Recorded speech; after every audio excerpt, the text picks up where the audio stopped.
നമുക്കിന്നൊരു അടിപൊളി soya fry ഉണ്ടാക്കി നോക്കിയാലോ. അപ്പോൾ അതിന് വേണ്ടി കുറച്ച് സോയാബീൻ എടുത്ത് വേവിച്ച് വെച്ചിട്ടുണ്ട്. പിന്നെ ഒരു 4 മുളകാണ് എടുത്തിട്ടുള്ളത്.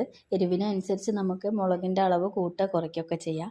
പിന്നെ കുറച്ച് കുരുമുളകും കൂടെ എടുത്തിട്ട് മിക്സിയിൽ നന്നായി ഒന്ന് പൊടിച്ചെടുക്കാം.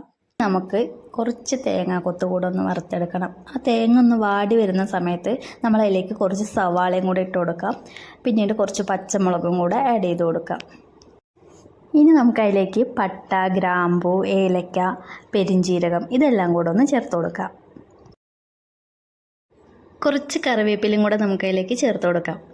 ഇനി നമുക്ക് പൊടികൾ ഇടേണ്ട സമയമായിട്ടുണ്ട്. കുറച്ച് മഞ്ഞൾപ്പൊടി, കുറച്ച് മല്ലിപ്പൊടി, കുറച്ച് മസാലപ്പൊടി, ഗരം മസാലപ്പൊടിയാണ് അതിലേക്ക് യൂസ് ചെയ്തിട്ടുള്ളത്. അതും കൂടെ ഇട്ട് നന്നായി ഒന്ന് ഇളക്കി കൊടുക്കാം. ഇനി നമുക്ക് അതിലേക്ക് പൊടിച്ച് വെച്ചിട്ടുള്ള മുളക് കൂടെ ചേർത്ത് കൊടുക്കാം. കുറച്ച് വെള്ളവും കൂടെ ചേർത്ത് കൊടുത്ത് നന്നായി ഒന്ന് തിളപ്പിച്ചെടുക്കാം. ആവശ്യത്തിന് ഉപ്പും കൂടെ ചേർക്കണം. എന്നിട്ട് നമ്മൾ ആ സോയാബീൻ അതിലേക്കിട്ട് നന്നായി ഒന്ന് ഇളക്കി കൊടുക്കാം. ഇനി അതിലേക്ക് ഒരു തക്കാളിയും കൂടെ ചേർത്ത് കൊടുക്കാം. അതും കൂടെ ചേർത്ത് കഴിഞ്ഞാൽ നന്നായി വേവിച്ചെടുക്കാം. വെന്ത ശേഷം ആ വെള്ളമൊക്കെ ഒന്ന് വറ്റി നല്ല ഡ്രൈ ആയിട്ട് നമുക്ക് ഇങ്ങനെ കിട്ടും. അടിപൊളി ടേസ്റ്റാണ് അതിന്. അപ്പോൾ എല്ലാവരും ഒന്ന് ട്രൈ ചെയ്ത് നോക്കണേ.